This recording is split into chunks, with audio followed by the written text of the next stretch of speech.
மகேந்திர சிங் தோனி எப்படியாவது கலாய்ச்சி அனுப்பிடலான்னு பிளானை போட்ட ஆர்சிபிக்கு சாருவாரியன் தலைவன் ஆப்புங்கிற மாதிரி லாஸ்ட் ஓவரில் கலாய்க்கு பதில் கலாய் கொடுத்து ரிவர்ஸ் மேக் போட்ட மகேந்திர சிங் தோனி என்னன்றதை பார்க்க தான் ஐ ஃப்ரம் பாலா. ஸோ தோனியுடைய மொமெண்ட்ஸ் நம்ம பார்க்க போடுற முதல் மொமெண்ட் என்ன அப்படின்னா ஸ்டம்பிங்.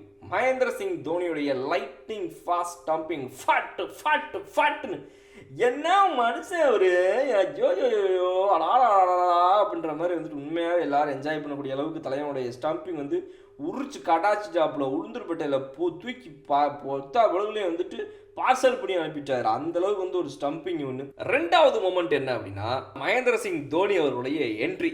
ஸோ தோனி அவர்களோட என்ட்ரி இந்த தடவை மொமெண்ட்ஸில் ஏன் இதை நம்ம சொல்கிறோம் அப்படின்னா ஜாலியாக சூப்பராக மாசாக இருந்துச்சுன்னு சொல்கிறதுக்காக இல்லை.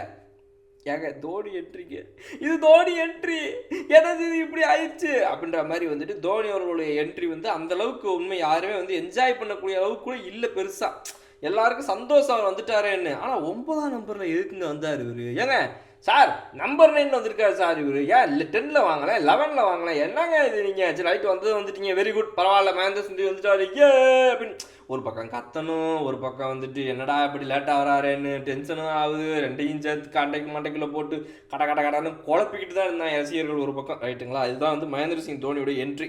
மூணாவது மொமெண்ட் இதுதான். ஸோ இதில் என்ன நடக்குது அப்படின்னா மகேந்திர சிங் தோனியை வந்துட்டு கலாய்ச்சி அனுப்பலாம் அப்படின்னு ஒரு பிளானை போட்டு இவங்க பண்ணது என்ன அப்படின்னா ஃபஸ்ட்டு எடுத்த உடனே ஒரு உள்ளே வந்த உடனே நாங்கள் chilli point chilli short Mittu wicket எல்லா இடத்துலையும் ஆளுகளை பக்கத்தில் போட்டு அப்படியே இவரை அவமானப்படுத்தணும்டா நாங்களே அப்படின்னு சிரிச்சவங்க லாஸ்ட் ஓவரில் என்கிட்ட வந்து பூவிக்கு ஒரு ஓவர் இருக்குது, அப்புறம் நம்ம தயார்கிட்ட ஒரு ஓவர் இருக்குது, பட் இருந்தாலும் நான் ஒரு ஸ்பின்னர்கிட்ட கொடுக்குறேனே, நீ ஸ்பின்னர்னு அடிச்சிருவியோ?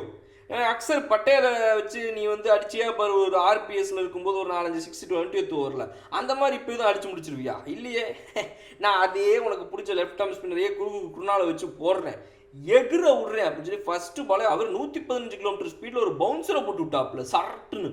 தோனி அப்படின்னாரு. அதுக்கப்புறம் வச்சு வாங்கினாரு. நீ எத்தனை பால் கன்சிஸ்டண்ட்டாக போட போகிற, தூக்கி வைப்பேன் ஒன்று நான் வைப்பேன் ஒன்று அப்படின்னு சொல்லி மகேந்திர சிங் தோனி அடித்த அடியில் அந்த லாஸ்ட் ஓவரில் 2 4 ஒரு 6ன்னு சொல்லி பால் பறந்து கடைசியில் தலைமை 16 பாலில் 30 ரன்னு சொல்லி முடிச்சாரு. ஸோ இது வந்து என்ன தெரியுது அப்படின்னா இன்னுமே அவருடைய அந்த பீஸ்ட் பவர் உள்ளுக்குள்ளே இருக்குது.